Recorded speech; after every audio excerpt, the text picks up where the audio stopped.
Come Regione Veneto abbiamo avuto il piacere anche nelle edizioni scorse e oggi la presentazione di Limene Estate 2025 l'abbiamo presentata con grande orgoglio. La Regione è partner, patrocina, sostiene questo evento perché Limene Estate non è solo una manifestazione, una serie di manifestazioni, ma è un simbolo di vita, di comunità e sicuramente di comunità.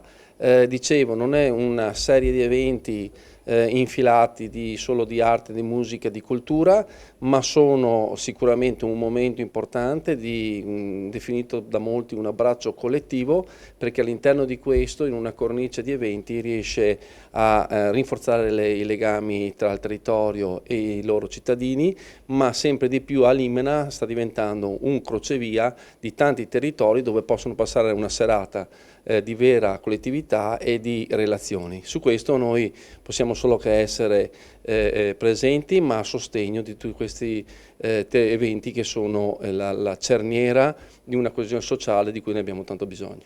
Siamo contenti di poter presentare Limene Estate dal 13 al 18 agosto, è un evento non solo musicale, ma visto anche il periodo, un momento aggregativo per le famiglie con musica, cucina, giochi e attrazioni per i più piccoli. Io sono veramente onorato come sindaco di poter dare la possibilità che questo evento sia a Limena per la 6ª edizione.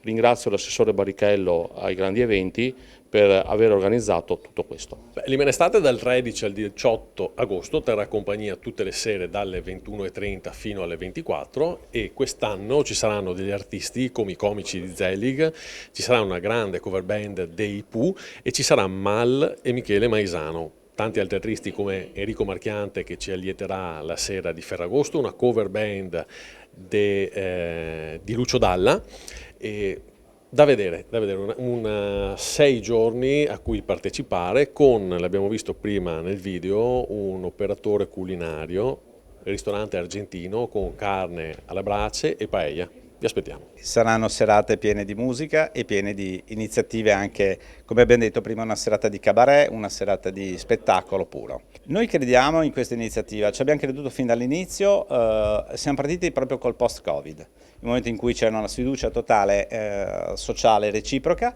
e abbiamo trovato nella musica un motivo aggregante e di ritrovo e di comunità. Abbiamo avuto all'inizio delle partenze un po' tra virgolette difficili, oggi invece alla 6ª edizione siamo una realtà concreta e visibile nella società del territorio. Sarò presente con conduttore, cantante, responsabile della mia band a Ferragosto, ma non solo, anche tutti gli altri giorni, perciò noi vi aspettiamo a Limene Estate in questo evento, momento di aggregazione, musica e divertimento.